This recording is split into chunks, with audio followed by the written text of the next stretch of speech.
네, 안녕하세요. 국제통상 정책론 1주차 두 번째 동영상 파일입니다. 어, 첫 번째 동영상을 올리고 나서 학교 서버에 굉장한 문제가 있었다는 것을 저도 발견을 했습니다. 심지어 저도 동영상을 찍고 업로드가 거의 불가능한 수준으로 서버가 많이 느려졌더라고요. 그래서 고민 끝에 어, 동영상을 유튜브에 올리기로 결정을 했습니다. 정말 힘든 결정이었고요. 전 유튜브는 말 잘하시는 천재적인 분들만 하는 건 줄 알았는데 제가 강제로 수익을 창출하는 목적도 전혀 없이 100% 타의에 의해서 진출하게 됐습니다. 여러분은 그냥 똑같이 사이버 캠퍼스에 접속하셔서 강의 수강 탭으로 들어가셔서 매 주차 올라오는 강의를 강의 보기 버튼으로 들으시면 됩니다. 방법은 똑같은데 이제 걸리는 링크가 학교 서버가 아니라 유튜브 서버라는 점이 좀 다르고요. 다른 과목들 미리 올려보니까 확실히 수월하게 업로드도 되고 이렇게 동영상 로딩도 잘 되는 것 같습니다. 예, 듣고 이 동영상 보고 그냥 바로 잊어버리세요. 뭐 여러분들 머릿속에 기억에 남을 만한 그런 가치는 없는 것 같습니다. 제 영상들이 수업을 위해서 임시로 만든 거니까 듣고서 바로 무시하시면 됩니다. 첫 번째 동영상이 많이 보는데 지장이 많았기 때문에 그분에 대한 내용을 간략하게 말씀드리고 오늘 수업을 조금 진행을 또 해보겠습니다. 첫 주차이기 때문에 강의를 심각하게 그리고 진지하게 듣고 싶어 하시는 분은 아마 없으실 거예요. 저는 학부 시절에 안 그랬는데 와이프한테 물어보니까 첫 주차에 수업 진도 나가는 교수님이 제일 싫었다고 하더라고요. 많은 반성을 했습니다. 아, 내가 또 이렇게 꼰대가 되고 있구나. 그래서 수업을 굉장히 짧게 나가고 아마 강의 시간도 최대한 줄여서 동영상을 만들 수 있도록 하겠습니다. 왜냐하면 이제 교수님들 사이에서 굉장히 고민이 많은데요. 과연 영상 길이를 수업 시간과 동일하게 해야 되는지 아니면 그보다 훨씬 짧게 해야 되는지 이제 교수님들의 중로는 EBS나 어떤 K무크 같은 혹은 방송통신대학교 같은 경험을 가지신 교수님들에 의하면 굉장히 집중력이 짧아진대요. 집중할 수 있는 시간 자체가 굉장히 짧아진답니다. 그래서 절대 50분을 넘기지 마라. 이렇게 말씀하시는 교수님들도 많고, 저도 그렇게 말하고 싶은 생각이 없습니다. 그래서 동영상 길이는 최대한 짧게 축약을 하되, 이제 여러분들께서 명심하셔야 되는 건 강의 동영상이 여러분들이 공부하셔야 될 내용의 전부가 아니라는 겁니다. 이렇게 특수한 상황이 발생했을 때에는 여러분들 스스로 공부를 찾아서 하려는 노력을 좀 더 많이 하셔야 돼요. 문서라든가 보고서라든가 교과서라든가 이런 여러분 주변에서 가용한 모든 자료를 최대한 이용하셔서 셀프 스터디를 하셔야 됩니다. 동영상은 리드용 혹은 가이드라인 정도로만 생각하시면 좋을 것 같아요. 이러한 상황이 언제까지 계속될지는 모르겠습니다만 아마 3월 내내 그러는 거 확정이 됐고요. 초중고등학교 개학도 연기되는 걸 봐서는 4월까지도 갈 수 있을 것 같아요. 그러니까 당분간 이런 식으로 공부가 이루어진다는 사실을 염두에 두시고 이런 상황에서도 학습력이 당하지 않으려면은 여러분들이 조금 더 많은 노력을 하시는 방법밖에 없습니다. 그 사이버 캠퍼스 내에 Q&A 게시판이 있잖아요. 그것을 잘 활용하시는 것도 좋은 방법일 것 같아요. 부끄러워하지 마시고 모르는 부분을 게시판에 올려주십시오. 그럼 다른 친구들과 함께 저의 답변 내용을 공유할 수 있기 때문에 훨씬 전체적인 학습의 질을 높이는데 도움이 될 것 같아요. Q&A 게시판에 좋은 질문을 올려주시는 분들께는 반드시 그에 상응하는 크레딧을 드리겠습니다. 그렇다고 뭐 말도 안 되는 질문 이런 거 올리지 마시고요. 배경이 좀 달라졌죠. 집이에요. 저도 재택근무가 좋거든요. 저도 학교 안 가는 날은 기분이 좋습니다. 근데 이제 집에 있다 보면 이제 와이프라든가 지금 친정어머니가 같이 와 계신데 이런 분들이 소음을 내실 수가 있어요. 그 부분에 있어서는 좀 양해를 부탁드립니다. 요새 이제 인터넷에 떠돌고 있는 많은 글들 중에 이제 이 사이버 캠퍼스를 처음 접하시는 저 같은 한국의 많은 교수들이 발생시키는 이제 실수들을 모아놓은 게시물들이 있더라고요. 남 얘기 같지가 않습니다. 지금 저에게 닥친 일이고요. 제 인생에서 발생한 굉장히 높은 수준의 허들입니다. 이걸 극복하기 위해서 많은 노력을 해야 될 것 같아요. 정신적인 힘듦이 있습니다. 잠시만요.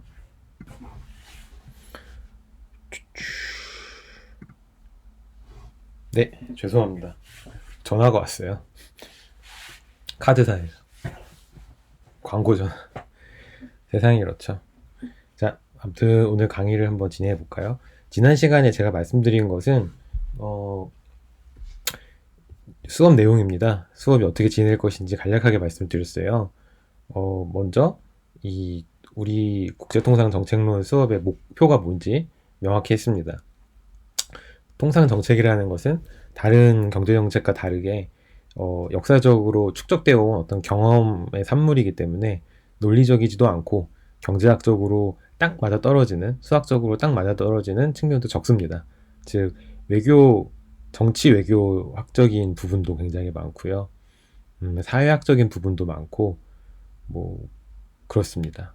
때문에 경제학적인 시선만으로 이해하는 데에는 한계가 있지만 특히 법의 테두리 안에서도 이해돼야 될 부분이 굉장히 많거든요. 근데 제가 법을 몰라요, 잘. 그래서 그쪽에 대해서는 말씀을 드릴 수가 없고 우리가 할 수 있는 건 통상 정책을 경제학의 테두리 안에서 최대한 이해를 해보고 그것을 지금 현재 존재하고 있는 여러 가지 통상 정책 이슈들에 한번 적용을 시켜서 이해의 폭을 한번 넓혀보자. 그리고 최근 발생하는 이슈들에 대한 통찰력을 한번 키워보자. 여기까지가 우리가 이제 가고자 하는 이 과목의 목표였습니다.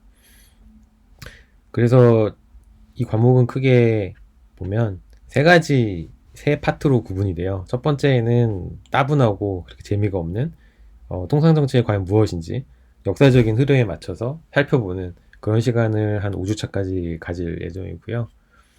두 번째는 여러 가지 통상정책 수단들, 크게 이제 관세정책과 비관세 장벽이 있습니다. 이러한 수단들이 경제학의 어떤 시선에서 어떤 의미를 가지고 또 우리의 삶에 어떤 효과를, 어떤 영향을 주는가, 거기에 대해서 공부하는 것이 두 번째 파트입니다. 이 과목의 세 번째 파트는 지금 현재 발생하고 있는 여러 가지 통상정책 이슈들을 한번 예로 들어서 우리가 이전에 배운 여러 가지 경제학적인 방법론을 이용해서 한번 분석을 해보는 것이 세 번째 파트입니다. 지금 제가 고려하고 있는 이슈들 이런 것들이 있는데 뭔가 여러분들이 궁금해 하시거나 우리가 같이 한번 이야기했으면 좋겠다 싶은 게 있으시면 언제든지 게시판을 통해서 혹은 이메일을 통해서 제안해 주시면 됩니다. 성적은 중간고사 40%, 기말고사 50%, 출석 10%로 구성이 되어 있는데요. 중간고사를 우리가 볼 수 있을지 없을지 모르겠어요. 볼 수 없다면 레포트로 대체를 할 예정입니다. 레포트는 우리가 배운 내용을 바탕으로 해서 여러분들이 직접 여러분들의 어떤 의견을 한번 아규먼트를 만들어보는 그런 글짓기 숙제를 내드릴 생각입니다. 재밌겠죠? 가슴이 두근거립니다. 요거는 오타고요. 40, 50, 10입니다. 여기서 중요한 것은 총 6시수까지는 출석을 하지 않으셔도 손해를 보지 않아요. 무슨 말이냐 그러면 여러분들이 뭐 몸이 아픈 날이 있을 수도 있고요. 가끔 정말 제 얼굴이 꼴도 보기 싫어서 수업을 듣기 싫을 때도 있을 겁니다. 그럴 때 뭐 한 학기 뭐 한두 번 정도 발생할 수 있잖아요. 그런 게 이제 가만히 된 거죠. 그래서 혹은 뭐 여성분들 같은 경우에는 몸이 안 좋은 날이 있을 수도 있고요. 이런 것까지 감안을 해서 이제 어느 정도 출석을 빠지셔도 그거는 감안하지 않겠다는 내용입니다. 이 과목은 4학년 과목이기 때문에 지금까지 1, 2, 3학년 동안 3년 동안 여러분들이 배운 국제경제학 관련 지식들을 전부 다 필요로 합니다. 그렇다고 해서 뭐 깊게 들어가진 않을 거예요. 아주 얄팍한 경제학적인 지식만 있으시면 됩니다. 경제학 언론에서 조금, 뭐 미시 경제학, 그리고 국제무역론 이런 데서 조금씩, 그리고 아주 간단한 수학적인 기술들 정도만이 요구됩니다. 어렵지 않은데 이번 시간에는 그 어렵지 않은 여러 가지 배경 지식들에 대해서 간략하게 훑어보는 시간을 가질 겁니다. 제 설명이 부족할 수 있어요. 거의 목차만 대충 훑고 넘어갈 겁니다. 그렇다고 여러분들도 그래 교수님이 저렇게 얘기하는데 저 정도만 나도 알아도 되겠지라고 생각하지 마시고, 제가 얘기해 드리는 여러 가지 개념이라든가 이름들 중에 좀 기억에서 가물가물하거나 이해가 잘 되지 않는 부분이 있다면 스스로 한번 인터넷에서 검색해서 찾아보시는 노력을 하시기 바랍니다. 혹은 이 부분에 대해서 설명을 좀 더 자세히 해주세요 라고 말씀해 주셔도 됩니다. 물론 이러한 배경 지식들을 사용할 시점이 오면은 다시 한번 설명을 해드릴 예정입니다. 벌써 10분이 지났군요. 10분 지나면 꺼버리고 싶죠? 동영상을.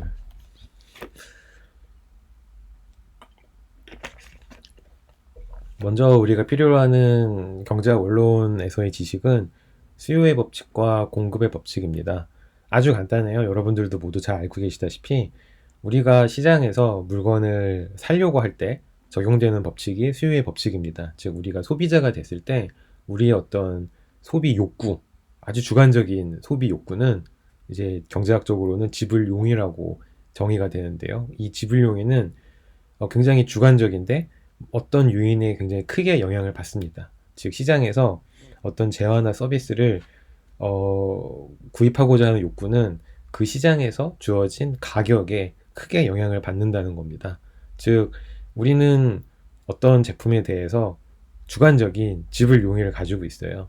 근데 우리가 물건을 살지 안 살지 결정하는 과정에서는 우리의 그 주관적인 지불 용의와 객관적으로 시장에서 주어진 소비자 개인이 컨트롤할 수 없는 가격을 비교해서 결정을 한다는 겁니다. 예를 들어서 저 같은 경우에 이제 애플을 굉장히 좋아하는데 애플 제품 중에 아이폰이라고 있잖아요.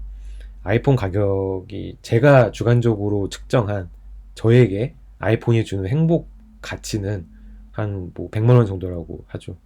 근데 시장에서 아이폰이 시중에 80만 원에 풀린 겁니다. 그럼 저는 아이폰의 주관적인 가치를 100만 원으로 측정하고 있기 때문에 시장에서 80만 원으로 풀리면 그거를 안 살 이유가 없어요. 제 주관적인 가치보다 싸거든요. 총 20만 원만큼 저한테 주관적인 행복을 주는 겁니다. 경제학자들은 그런 식으로 이제 수량화를 계량화를 시키려고 노력을 하는 거죠. 다만 아이폰 가격이 120만 원이에요. 근데 제 지불용이 똑같이 100만 원에 머물러 있습니다. 그럼 안 사는 거죠. 즉 시장에서 저의 수요가 발생하는 것은 저의 주관적인 지불용이와 객관적인 가격 사이의 관계에 의해서 결정이 된다는 것이 이제 수요의 법칙의 핵심적인 내용입니다. 아주 기본적이죠. 가격이 올라가면 물건을 덜 사요. 가격이 내려가면 시장에서 그 물건에 대한 수요가 증가합니다. 때문에 시장에서의 수요량, 퀀티티와 그 재화의 가격, 프라이스 간에는 네거티브, 음의 상관관계가 있고 이것을 수요의 법칙이라고 합니다. 시장에서 세로축의 가격을, 가로축의 수요량을 적은 2차원 그래프를 그린다면은 이제 밑으로 우하향하는, 오른쪽으로 가면 갈수록 떨어지는 모양의 그래프가 그려지겠죠. 이게 수요의 법칙이고요.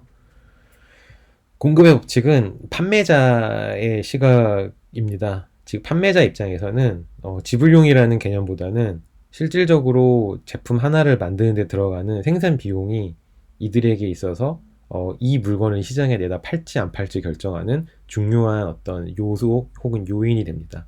즉 아이폰 하나를 만드는 데 들어가는 실제적인 비용이 있잖아요. 인건비라든지 뭐 부품비라든지 재료비라든지 마케팅 비용이라든지 이런 걸 총 망라한 생산 비용이 80만 원이라고 해보죠. 근데 시장에서 아이폰이 100만 원에 팔리는 겁니다. 그러면은 물건을 안 팔 이유가 없겠죠. 20만 원만큼 우리에게 순이익을 가져다 주니까요. 하지만 반대의 경우라면은 시장에 물건을 굳이 내다 팔 이유가 없습니다. 손해를 보고 파는 거기 때문에 물건을 만들 이유도 없고 시장에서 물건을 공급할 이유도 없어요.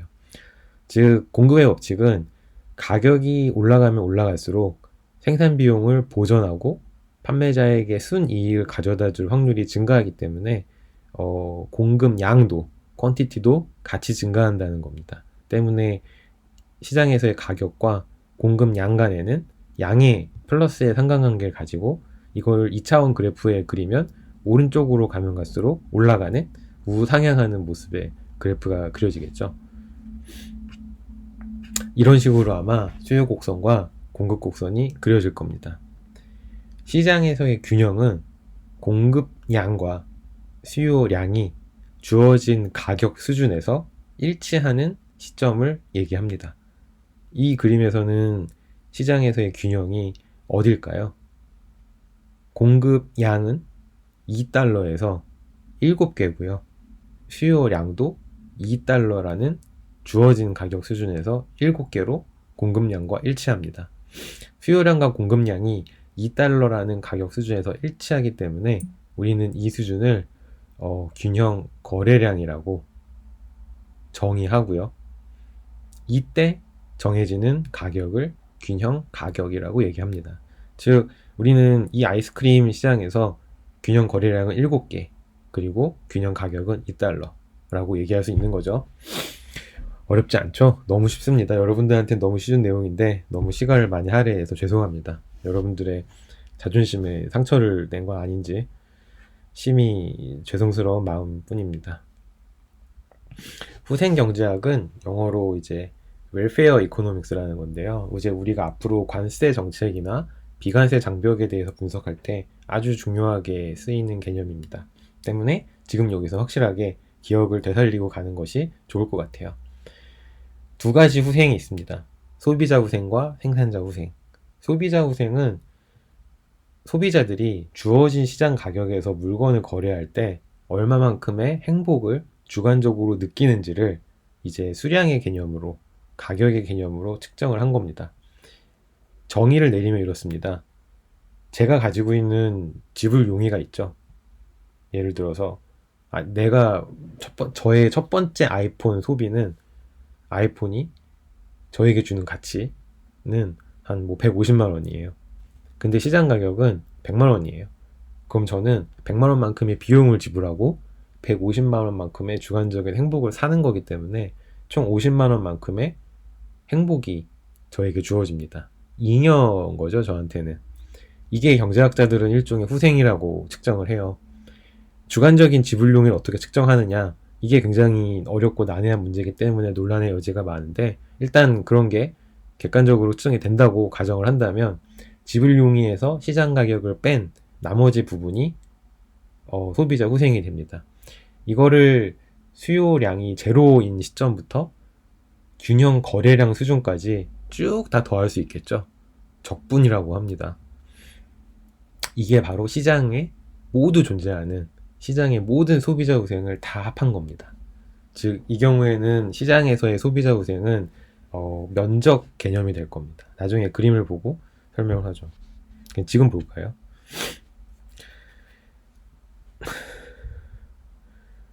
정상적으로 우하향하는 수요 곡선이 파란색으로 그려져 있어요.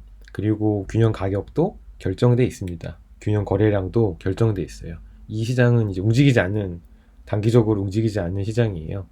그럼 소비자 잉여 어떻게 계산되냐 그러면 거래량의 제로인 시점부터, 제가 한번 그림을 그릴 수 있을까요? 여기다 판서 모드 한번 해보겠습니다. 되나? 되네요. A점부터 한번 시작을 해보죠. A점에서 우리는 이 수준만큼 지불 용의가 있습니다. 가격은 이 수준에서 결정이 돼요. 즉, 죄송합니다. 마우스로 그리는 거여서 요 부분만큼이 우리가 갖는 총 후생이 되겠죠. 다음 단위로 넘어가 볼까요? 그럼 우리의 소비자 잉여 부분은 요 정도 크기로 줄어들어요. 가격은 똑같지만 우리의 지불 용의가 조금 줄어드는 겁니다. 그래서 2점까지 가게 되죠. 2점 이후로는 생각할 필요가 없습니다. 거래가 발생하지 않기 때문이죠. 때문에 소비자 잉여는 모든 가격 수준 혹은 모든 거래량 수준에서 우리의 지불 용의와 균형 가격 간의 차이를 다 더한 적분값이 되는 거죠. 때문에 이 파란색 삼각형 면적이 이 시장에서의 전체 소비자 면적이 됩니다.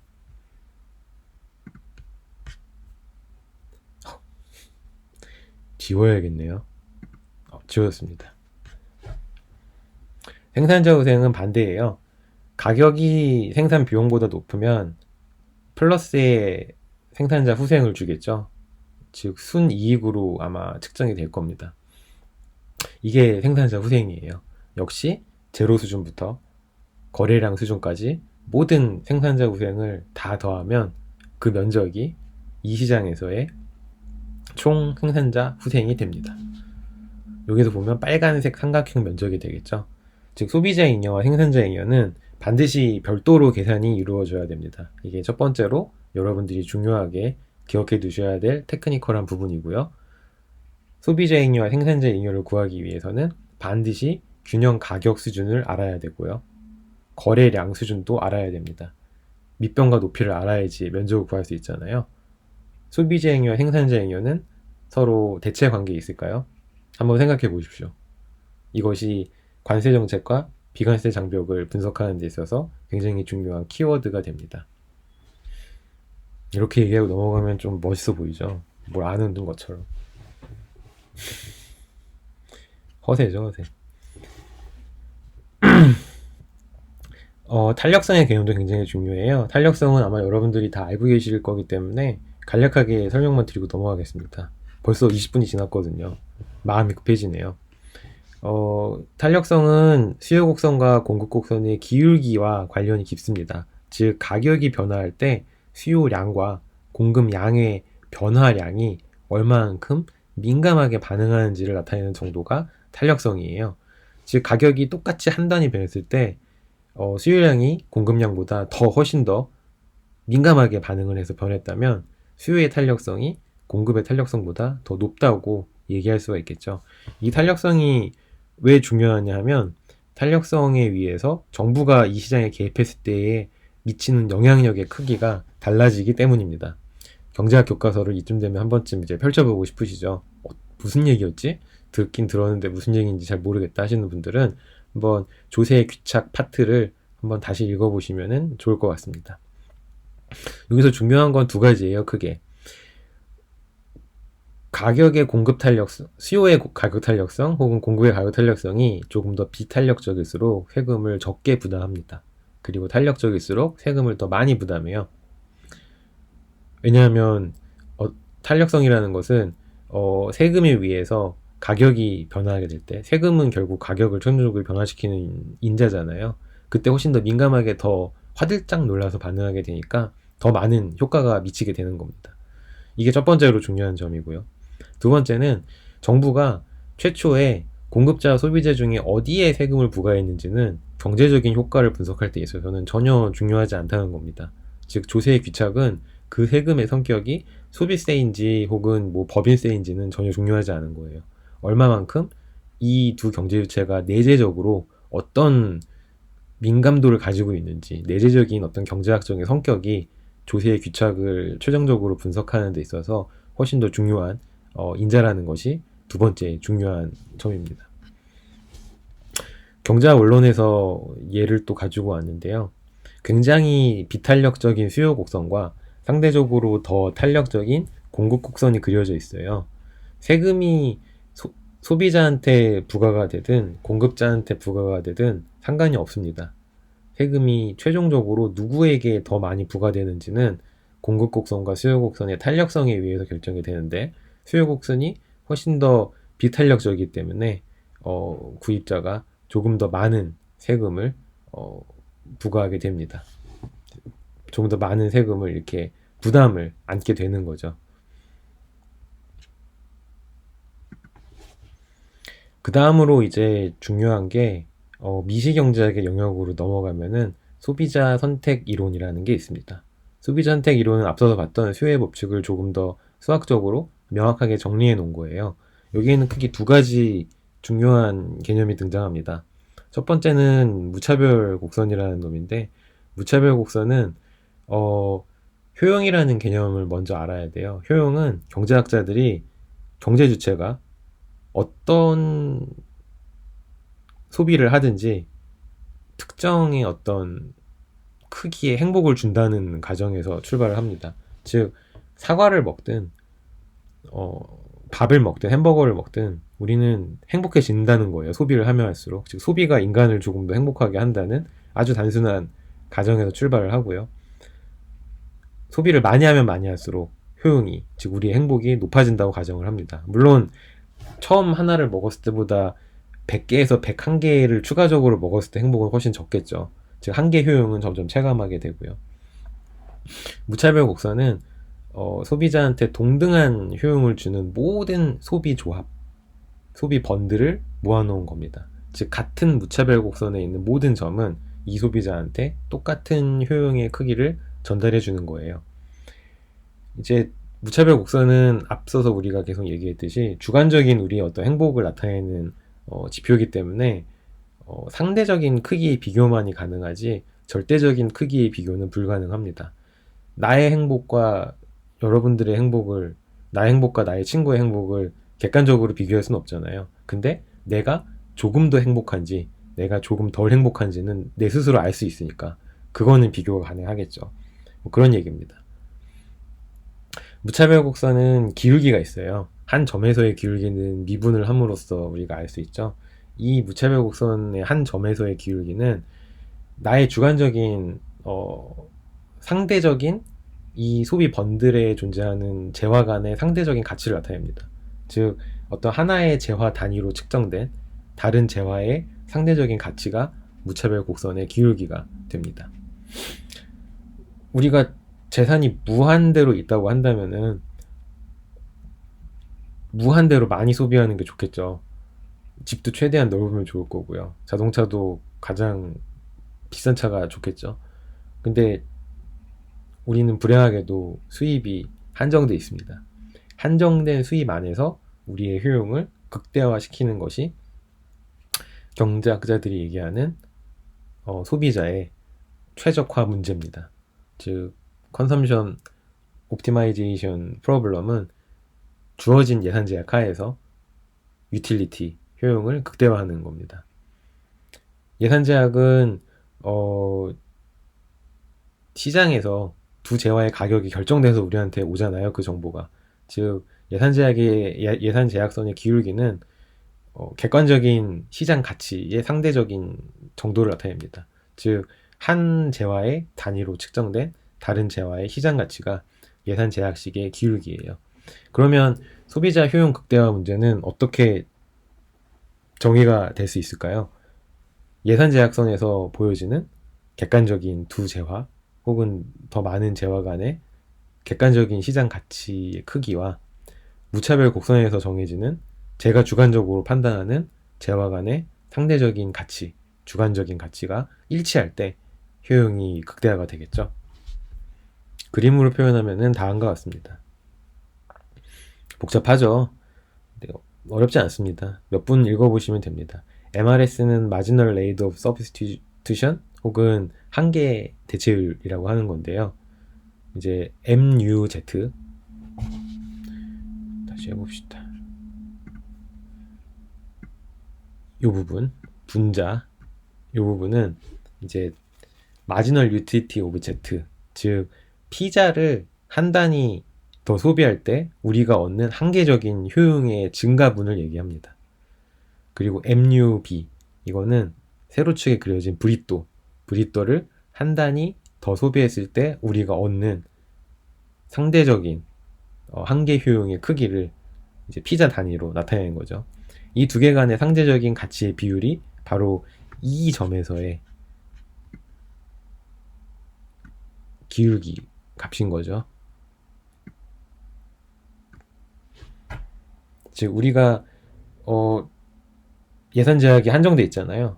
그렇다면은 피자를 한 단위 더 소비하기 위해서 브리또를 뭐 몇 개는 포기해야 될 겁니다. 혹은 브리또를 한 단위 더 소비하고 싶다면 피자를 몇 분의 몇은 포기해야 될 거예요. 그걸 나타내는 게 바로 MRS입니다. 점 2에서의 알파벳 2에서의 순간적인 기울기 값을 나타내고요. 이것과 파란색 직선으로 표시된 예산 제약식에서 주어진 기울기는 모든 점에서 일정하겠죠. 왜냐하면 피자와 브리또의 시장 가치는 단기적으로 변하지 않을 테니까요. 즉 PB 브리또의 시장 가치와 PZ 피자의 시장 가치 간의 비율은 일정하게 유지가 됩니다. 이 두 기울기가 일치할 때 우리는 효용을 극대화한다 라고 얘기할 수 있는 거죠. MRT는 Marginal Rate of Transformation 맞나요? 아무튼 그럴 겁니다. 즉 두 재화 간의 상대적인 교환 비율을 나타냅니다. 객관적으로 주어진 교환 비율을 나타내죠.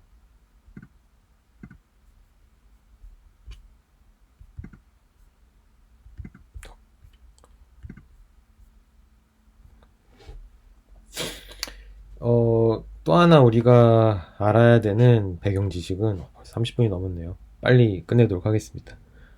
우리가 또 하나 배워야 될 미시경제학 수준에서의 배경 지식은 생산 가능 곡선이라는 겁니다. 생산 가능 곡선은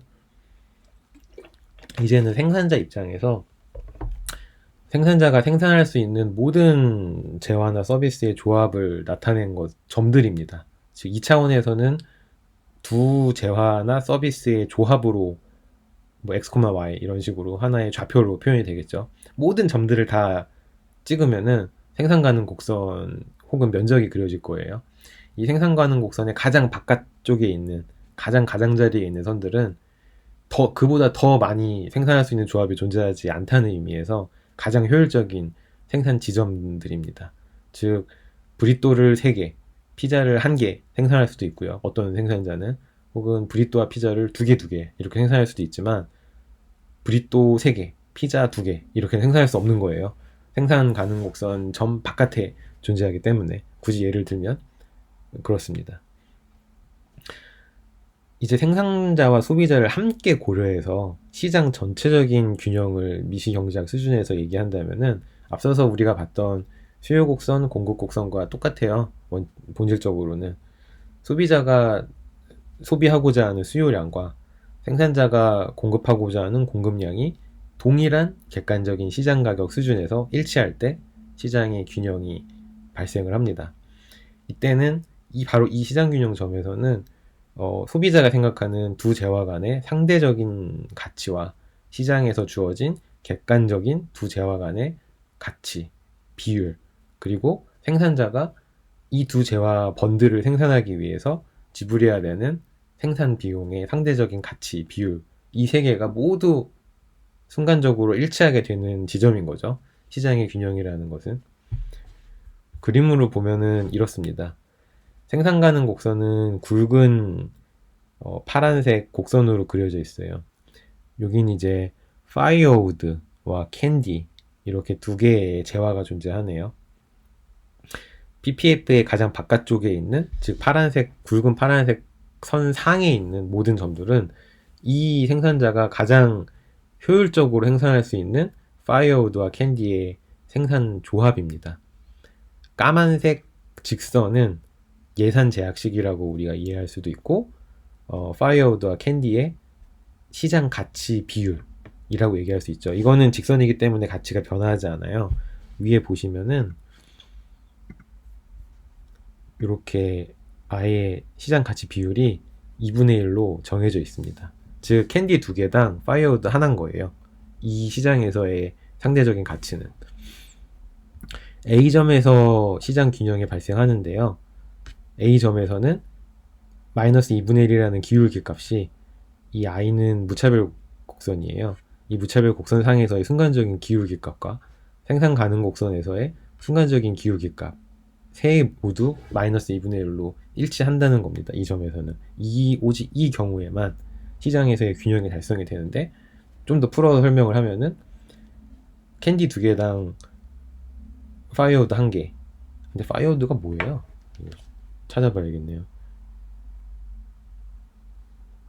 휴대폰으로 찾아보겠습니다. 장작, 땔감을 파이어우드로 이렇게 무식합시다. 제가 이렇게 무식합니다. 아무튼 굳이 풀어서 해석을 하자면은 A점에서 이 시장에서의 소비자는 캔디와 땔감 간의 상대적인 주관적인 가치를 2분의 1, 즉 땔감 하나당 캔디 2개라고 생각을 하고 있고요. 이때 진짜 시장 가치도 그것과 똑같고요. 이때 들어가는 생산자의 상대적인 생산 비용도 A점에서 캔디를 하나 더 늘리기 위해서, 즉 캔디를 하나 더 이렇게 이쪽으로 생산을 더 하기 위해서 포기해야 되는 땔감이 있을 텐데, 이게 정확하게 2분의 1개라는 거죠. 즉 생산자가 느끼는 두 재화의 어떤 생산 비율, 그리고 시장에서 정해지는 객관적인 시장 가치, 그리고 소비자의 주관적인 가치, 세 개가 A점에서만 유일하게 일치를 한다는 겁니다. 이게 미시경제학에서 얘기하는 시장의 균형이고요.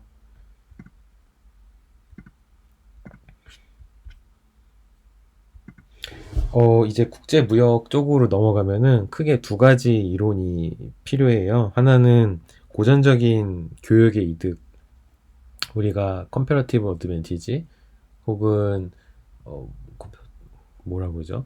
비교우위라고 하는 개념이고, 이걸 이용해서 교역의 이득이 어떻게 이제 형성이 되고 왜 두 국가는 서로 교역을 하려고 하는가에 대한 설명이 있고요. 리카르도 이론을 발전시킨 핵셔올린 모형이 있습니다. 이 두 개가 아마 우리가 뒷부분에서 잠깐 활용할 수 있는 국제무역론 지식이라고 할 수 있습니다.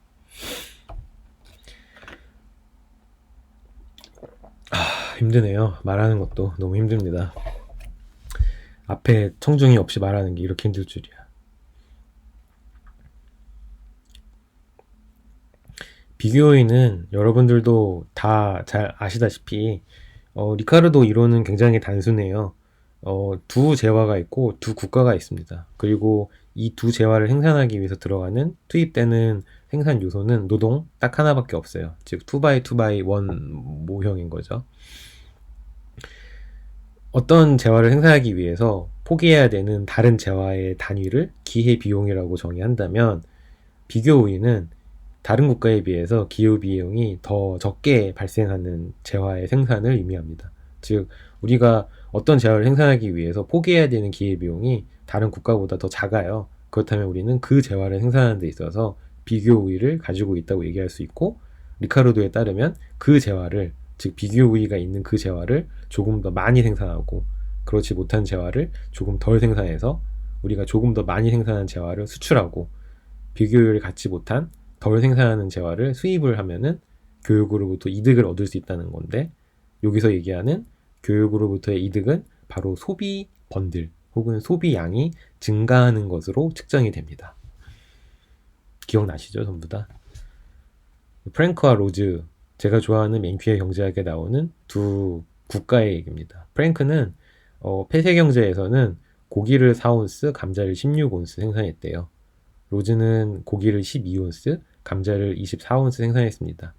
객관적으로 보면 로즈는 프랭크보다 강대국이에요. 고기도 더 많이 생산하고 감자도 더 많이 생산합니다.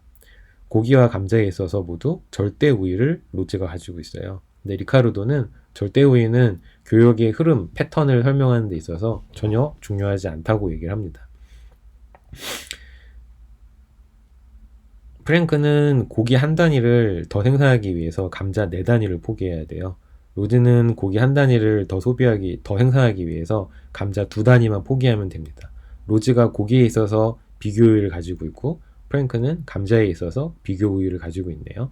그래서 프랭크는 감자 생산에 특화했어요. 감자를 32온스 생산하고 고기를 아예 생산하지 않았습니다. 로즈는 고기를 조금 더 많이 생산했어요. 그리고 감자의 생산량을 절반으로 줄였습니다. 로즈와 프랭크 두 국가는 서로 중립국에서 만나서 교환 비율을 협의합니다. 교환 비율은 고기 5온스당 감자 15온스, 즉 1대3의 비율이에요. 이 1대3의 비율은 그냥 랜덤하게 결정되는 것이 아니라 프랭크의 기회비용과 로즈의 기회비용 사이의 그 어떤 값만이 아마도 교역의 이득을 줄 수 있을 겁니다. 예를 들어서 프랭크는 고기 하나당 감자 4개고, 즉 4분의 1이죠. 로즈는 기회비용이 고기 12개당 감자 24개니까 2분의 1이에요. 그리고 균형 거래 가격은 3분의 1이었습니다. 3분의 1은 4분의 1과 2분의 1 사이에 있는 값이니까 이 경우 로즈와 프랭크는 꽤 괜찮게 균형 거래 가격을 설정했다고 얘기할 수 있겠네요. 이때 최종적으로 프랭크와 로즈가 소비하는 소비량은, 프랭크는 감자를 32온스 생산해서 15온스를 수출하고 고기 5온스를 받아왔으니까 최종적으로는 고기 5온스와 감자 17온스가 남습니다. 거래가 없는 경우와 비교해 볼까요? 거래가 없는 경우 프랭크는 고기 4온스와 감자 16온스만을 소비했는데 생산하고 소비했죠. 거래를 로즈라는 국가와 한 후에는 고기 소비는 한 단위 늘었고요. 감자 소비도 한 단위 늘었어요. 프랭크는 고기와 감자의 소비를 한 단위씩 늘리기 위해서 생산 기술을 연마한 게 아닙니다. 전과 똑같아요, 생산 기술은. 근데 단순히 국제 교역만을 했다는 이유만으로 소비가 1온스씩 증가했습니다. 로즈도 마찬가지예요. 로즈도 거래가 없는 폐쇄 경제의 경우보다 고기에 대한 소비와 감자에 대한 소비가 모두 증가했습니다. 두 국가 모두 특화와 국제 무역을 통해서 전체적인 소비량을 증가시켰기 때문에 교역으로부터 이득을 얻고 있다고 우리가 얘기할 수 있는 거죠. 이것을 이제 리카르도가 처음 주장했다고 해서 지금까지도 리카르도의 이름은 이제 우리를 비롯한 많은 경제학을 공부하는 사람들에게 계속 회자가 되고 있죠. 대단한 사람 같습니다. 초상화 보니까 되게 똑똑하게 생겼네요. 탈모 기운이 조금 있는 것 같은데 이 정도면 뭐 탈모와 유명세를 교환해도 교육의 이득이 발생할 수 있지 않을까 생각을 합니다. 마지막으로 우리가 알아야 되는 배경 지식은 핵시어 올림 모형입니다. 핵시어 올림 모형은 새롭게 등장한 이론은 아니고요. 리카르도 모형을 조금 더 구체화시킨 겁니다. 리카르도 모형은 두 개의 국가, 두 개의 재화, 하지만 하나의 생산 요소만을 가정했다면 핵시어 올림 모형은 두 개의 국가, 두 개의 재화, 그리고 두 개의 생산 요소를 가정하고 있습니다. 노동의 플러스에서 자본이라는 또 다른 생산 요소가 추가가 된 거죠. 때문에 조금 더 현실적인 모형이라고 할 수 있어요. 어렵진 않습니다. 어떤 재화든지 자본과 노동이라는 두 생산 요소가 투입이 되어야 만들어질 수 있습니다. 예를 들어서 여러분들 좋아하시는 신발 같은 경우에는 대표적인 노동 집약적인 산업이에요. 자본보다 노동력이 상대적으로 더 많이 투입됩니다. 여기서 주의하실 점은 상대적인 비율을 나타내는 거지, 이 말이 절대적인 노동 투입 양이나 자본 투입 양을 설명하는 것은 아닙니다. 그렇게 따지면 헤비 인더스트리, 중공업이 훨씬 더 많은 자본량과 노동력을 투입하기 때문에 비교가 아예 안 되죠. 자본과 노동의 상대적인 비율이 중에서 노동이 상대적으로 더 많은 비율로 투입되면 노동 집약적인 산업이 되는 거예요. 때문에 대표적인 자본 집약적인 산업은 IT 산업이 있을 수 있고요. 반도체 같은. 대표적인 노동 집약적인 산업은 텍스타일 인더스트리, 섬유 산업이 있을 수 있겠죠. 핵시올린 정리는 아주 간단합니다. 어떤 국가든지 초기 부존 생산 요소는 고정되어 있고 변하지 않는다고 얘기해요. 즉 우리나라는 노동 풍부국으로 자본분의 노동 비율이 다른 나라에 비해서 상대적으로 더 높으면 노동 풍부국이라고 정의가 됩니다. 한번 노동 풍부국이면 죽을 때까지 노동 풍부국인 거예요. 핵시올린 모형은. 요즘처럼 노동과 자본의 국제적인 이동이 빈번하게 발생하는 현실에서는 잘 맞지 않는 가정이죠. 어쨌든 핵시올린 모형이 처음 나올 당시인 1950년대, 60년대에는 꽤 그럴듯한 가정이었습니다. 어쨌든 어떤 국가가 상대적으로 노동 풍부국이라면 노동 집약적인 재화에 대한 생산 비용이 상대적으로 낮기 때문에 거기에 있어서 비교율을 갖는다는 거예요. 때문에 노동 풍부국은 노동 집약적인 산업에 특화하는 것이 맞고 그 재화를 수출하고 자본 집약적인 재화를 수입하면 교역으로부터 이득을 얻을 수 있다는 것이 핵시올린 정리의 기본입니다. 이 핵시올린 정리로부터 파생되는 굉장히 중요한 정리, 테어리엠이 크게 두 가지가 있는데요. 하나는 요소 가격 균등화 정리라는 것과 다른 하나는 스톨퍼 사무엘슨 정리라는 것입니다. 이 두 개는 뭐 인터넷 찾아보시면 저보다 훨씬 더 자세하게 잘 설명되어 있는 것들도 많으니까요. 한번 읽어보시길 바랍니다. 귀찮으면 게시판에 올려주세요. 제가 찾아서 자료 올려드릴게요. 요소 가격 균등화 정리는 굉장히 재밌는 정리인데요. 두 국가 간의 생산 요소 간의 이동이 전혀 없더라도, 즉 우리는 이민을 못 가요. 그리고 우리는 자본을 한국에만 투자할 수 있습니다. 이럴 경우에도 교역을 하게 된다면 양국 간의 생산 요소 가격, 즉 노동 임금이나 자본에 대한 소득이 두 나라 간에 모두 균등하게 맞춰진다는 거예요. 왜 그럴까요? 직관적으로 왜 그럴까요?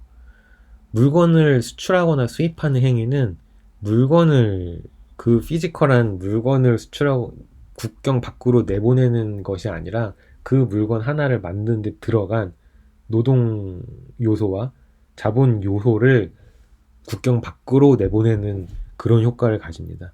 즉 우리가 아이폰을 산다는 것은 아이폰에 투입된 애플 디자이너들의 노동력, 그리고 중국 폭스콘에서 일하는 노동자들의 피와 땀, 그리고 여기 디스플레이가 들어가죠. 한국 노동자들의 노력, 그리고 디스플레이라든가 케이스를 만드는 데 필요한 공장, 자본, 투입, 이런 것들이 모두 아이폰이라는 놈 안에 다 들어가 있는 거예요. 이게 비율로 나눠져 있겠죠. 디스플레이는 뭐 5만원, 뭐 카메라는 뭐 3만원, 이런 식으로 가격으로 다 표현이 돼 있을 거 아니에요. 이게 같은 가격으로 팔린다는 거잖아요. 자유무역이 이루어진다는 것은 미국이든지 한국이든지 같은 가격으로 아이폰이 거래가 된다는 겁니다. 자유무역은. 때문에 미국에서 팔리는 아이폰에서 평가받는 디스플레이에 투입된 노동자들의 가치와 한국에서 판매되는 아이폰의 가격에 포함된 디스플레이를 만드는 한국인 노동자들의 노동 가치가 국가적으로 동일하게 맞춰진다는 거죠. 때문에 당연히 한국에서 디스플레이를 만드는 노동자들과 미국에서 디스플레이를 만드는 노동자들이 같은 퀄리티의 디스플레이를 만든다면 같은 임금을 받을 수밖에 없다는 겁니다. 재밌는 정리죠. 실제로 그럴까요? 실제로는 제대로 작동하지 않는 경우가 훨씬 많습니다. 스토퍼 사무엘슨 정리는 관세에 대한 굉장히 중요한 인센티브를 제공하는 중요한 정리입니다. 만약에 어떤 나라가 관세를 부과해서, 즉 수입하는 제품에 대해서 관세를 부과해서 수출제에 비해서 상대적으로 수입제의 가격이 그 상대적인 비율이 상승하게 되면은, 만약에 어떤 나라가 노동 풍부국이에요. 그러면은 노동자들의 노동 임금이 감소한다는 겁니다. 왜냐하면 이게 일종의 보호무역주의 어떤 수단으로 쓰이기 때문에, 어떤 재화가 수입을 한다는 것은 그 수입하는 제품은 자본 집약적인 제품이겠죠. 비교율을 가지고 있지 못하니까 수입을 할 거 아니에요. 노동 풍부국은.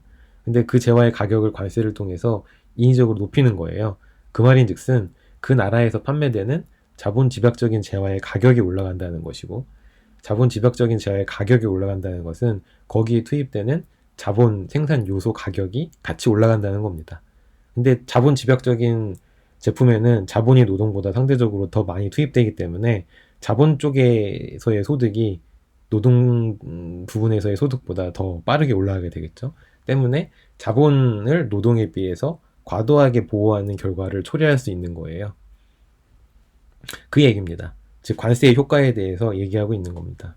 이 스토퍼 사무엘슨 정리와 요소 가격 균등화 정리는 나중에 우리 강의의 중반부에 다시 한번 유용하게 쓰일 예정입니다. 이 그림은 해상도가 많이 떨어지죠. 제가 그리기가 귀찮아서 인터넷에서 그냥 긁어 왔어요. 핵쇼올린 모형을 간단하게 정리한 겁니다. 좌측에 있는 그림은 1국과 2국 두 개의 국가가 있어요. 두 개의 국가가 폐쇄 경제 하에서 서로 무역을 하지 않을 때의 상태입니다. A점과 A'점에서 그려볼까요? 50분을 향해 가고 있네요. 너무 죄송합니다. 이렇게 오래 할 생각이 없었는데. A'은 2국의 폐쇄 경제에서의 균형 상태를 나타내고요. A점은 1국에서의 폐쇄 경제에서의 균형 상태를 나타냅니다. 1국은 이러한 생산 가능 곡선을 가지고 있고, 이게 1국의 생산 가능 곡선이에요. 2국은 이러한 생산 가능 곡선을 가지고 있어요.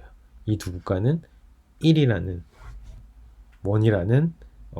인디퍼런스 커브, 무차별 곡선과 서로 A와 A'점에서 만나고 있죠. 중요한 점은 여기서의 기울기와 여기서의 기울기가 다르다는 겁니다. 즉 1국과 2국은 서로 폐쇄 경제에 있기 때문에 소비 지점에서의, 즉 균형 상태에서의 두 재화 간의 상대적인 가격 비율이 달라요. 그래도 아무 문제가 없죠. 폐쇄 경제이기 때문에. 근데 1국과 2국이 서로 특화하는 제품을 만들어서, 이국 같은 경우에는 Y 재화에 특화했네요. A 프라임 점보다 B 프라임 점에서 Y 생산을 늘리고 X 생산을 줄였으니까요. 1국 같은 경우에는 X제에 대한 비교율을 확보했기 때문에 X제에 대한 생산을 늘리고 Y제에 대한 생산을 줄였네요. 그래서 B 프라임 점에서 2국은 생산을 하고 B 점에서 1국은 생산을 합니다. 그래서 하나의 일치된 균형 가격을 기반으로 해서 서로 교환을 해서 이 점에서 소비가 이루어지기 때문에, 우리는 무차별 곡선을 뭐라고 배웠습니까? 이쪽으로 가면 갈수록 더 높은 효용을 준다고 배웠죠.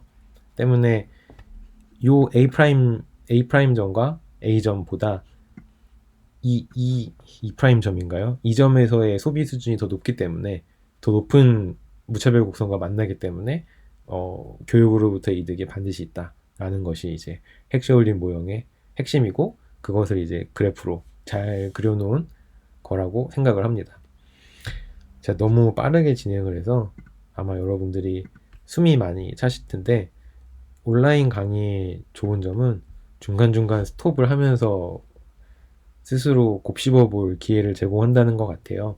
실시간 라이브로, 진짜 라이브까지 해야 되나? 아무튼 라이브로 진행이 되지 않기 때문에 제가 말이 빠르거나 설명이 부족할 경우에는 스톱을 잠깐 시켜 놓으시고 인터넷도 찾아보시고 예전에 묵혀두었던 교과서도 다시 꺼내 보시고 강의 노트도 필기했던 강의 노트 다시 꺼내 보시면서 리마인드를 한번 쭉 해보시는 것이 좋습니다. 제가 아무런 뭐 강의 교환도 없이 그냥 이 PT 파일만 보고 막 생각나는 대로 말씀드렸기 때문에 틀린 내용이 있을 수도 있어요. 항상 말씀드리지만 교수는 완벽한 사람이 아닙니다. 그냥 어떤 것이 중요한지, 어떤 것을 공부해야 되는지 미리 알려주는 사람 정도예요. 틀린 내용은 여러분들이 수정을 하시고 그런 식으로 자가 학습을 하시면 좋지 않을까 하는 생각이 듭니다. 여기까지가 우리가 이제 국제통상 정책론을 공부하기 위해서 필요로 하는 배경 지식이었습니다. 앞으로 내용은 이렇게 딱딱하고 재미없는 내용은 뒷부분에 나오고요. 당분간은 재밌고 좀 뭐라 그럴까요? 어떻게 보면 지루할 수도 있는 역사 얘기를 당분간 좀 들려드리겠습니다. 편한 마음으로 비디오를 계속 시청해 주시면 감사하겠습니다. 다음 주에 뵙겠습니다.